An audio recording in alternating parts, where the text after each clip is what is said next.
We got some controllers today. Two of them. Actually, there's more than just these two if you look at all the colors they offer, but we're comparing two controllers today. And some of you are going to be like, bleh, bleh, bleh. Other ones are going to be like, thanks for telling me. So we've got two. We've got the Hyperkin Competitor and we've got the GameSir Tarantula, both for the Xbox Series XS. And the reason why a lot of you might go bleh is because they're symmetrical. Xbox gamers like the Pro layout and not the symmetrical PlayStation style. So a lot of people are going to go, no, not my cup of tea, but there are plenty of you out there that do like them both. So if you guys have watched my previous reviews on these, you know my opinion. But it might vary, might change, maybe not, when we compare the two. So how about we just get into it?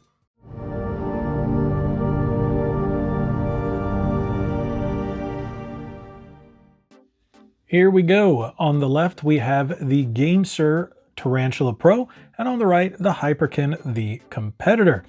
So right out of the gate, let's get the elephant out of the room because he's in the room and he's just staring. Stop staring, elephant. The price. $49.99 for the Competitor, $69.99 for the Tarantula Pro. Now I'm gonna tell you, that price ain't justified. That's all I'm gonna say. But let's break it down a little bit, and I'll go over the features, and then you decide whether or not you want to spend $20 more because of the GameSir name. Now let's look at the Tarantula Pro first. One, the sticks aren't the right color, so when I opened it up, that was a defect right out of the box.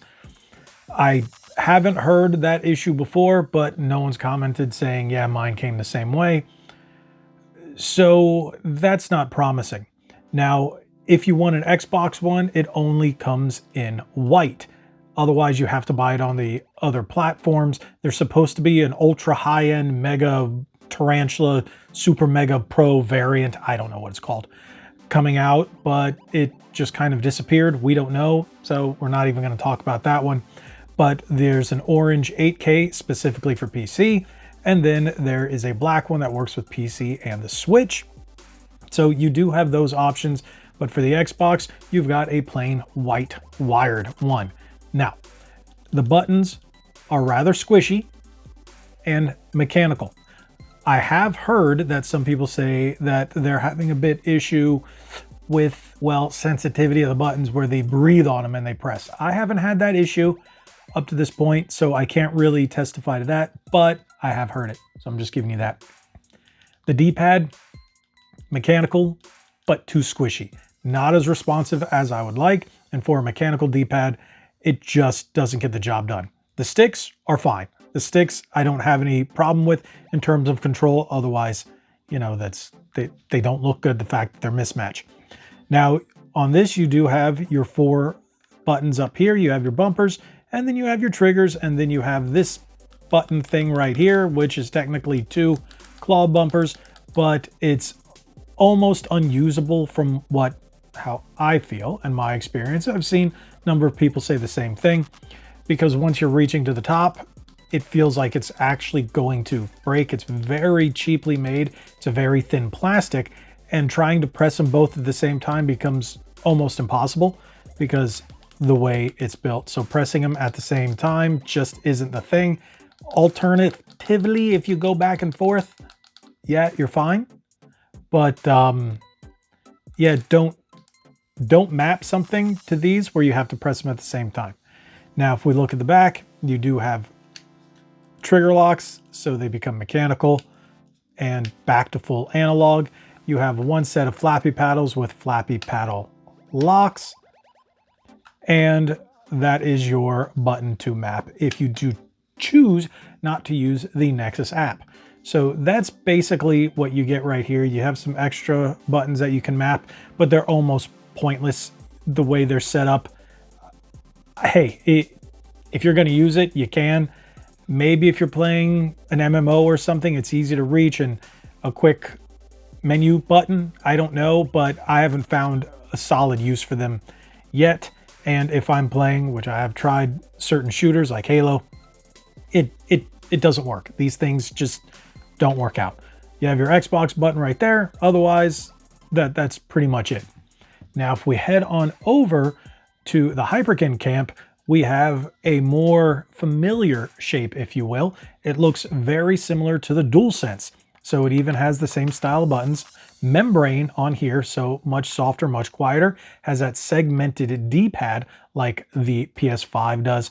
You have a buttery smooth stick, so that neither one will have drift. You don't have to worry about that. You got the Hall effect goodness over here, and then you have a headphone jack, and you have it on both because that's pretty standard. Now here you only have the R bumper and R triggers. You don't have any claw buttons, but if we're comparing it to here, those claw buttons are dang near useless. So this is, in my opinion, a much more comfortable design. It is more ergonomic. You don't have this weird lip right here where some people, depending on how you rest your thumbs, it can become uncomfortable.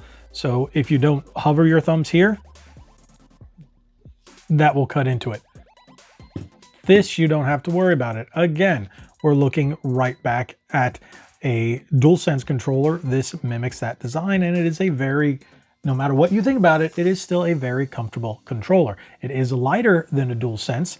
And then if you go to the back, you still have your programmable button, just like on the others, and then a set of flappy paddles with locks as well. So technically, the only thing that you're really missing are trigger locks. We can debate about those claw bumpers. I think they're very kind of useless. And then you have those, again, positioning makes them almost useless, depending on the game that you're playing. Menu systems for MMOs, like say Elder Scrolls Online, it can become very useful. Quick swapping, this doesn't have that. But you're also talking $20 more for subpar claw bumpers and these extra C1, C2, C3, and C4 buttons. Now you also have the menu buttons over here, which are very close to each other. Here they are spread out, so you don't have to worry about trying to press one and then hitting another because they're not close to each other. They're very simple. You have the home button up here. You don't have to reach over the stick. The only thing is, if you're hitting the share button, that's going to be the only thing. Here now you also have a microphone button in which you can mute and whatnot on the fly. Now, if we're talking about comfort, I think this is for longer periods of play. Most people are going to find this one more comfortable. This one, it's a real niche design with a subpar D-pad. But honestly, I'm going to tell you, I think this is a subpar D-pad just because it's a PlayStation D-pad. I don't like that segmented one. I like a standard D-pad where if we look at something over here, let me just show you. This is the Drakong Challenger, which is also made by Hyperkin. This has a standard plus shape D-pad, and that's what most Xbox gamers like. And that's why some people will go more towards the Tarantula Pro because of that D-pad. But is it really worth the extra 20 bucks? Both of them are wired. Both of them have 250 hertz. The polling rate's going to be the same because that's what Xbox is capped at. I think it really comes down to what you like better. I'm going to say after using them and really putting through all the tests that I can with the different games. Now, keep in mind, I've only had this one for about 2 weeks, where this one I've had since, we're 7, 8, 9 months on this one, and no drift, no problems, no latency issues, nothing like that.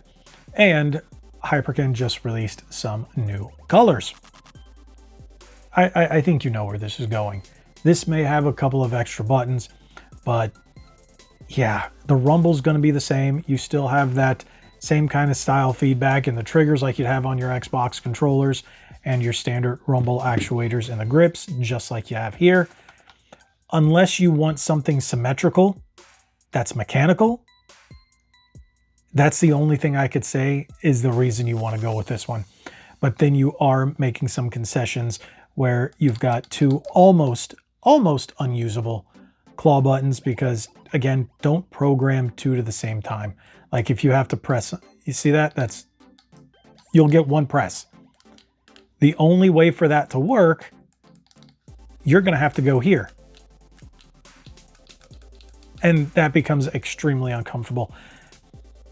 If we got rid of this altogether and made the D-pad a little less squishy, this would be a completely different conversation and a completely different video.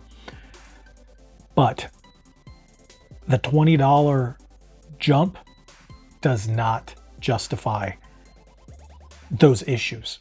If they did not have the issues in these controllers, I would say this would definitely be a solid choice. This is the better one in my opinion. It's just held up longer. It feels more comfortable. There were no issues out of the box. This one already has manufacturing issues. The sticks are different colors. That's not supposed to be.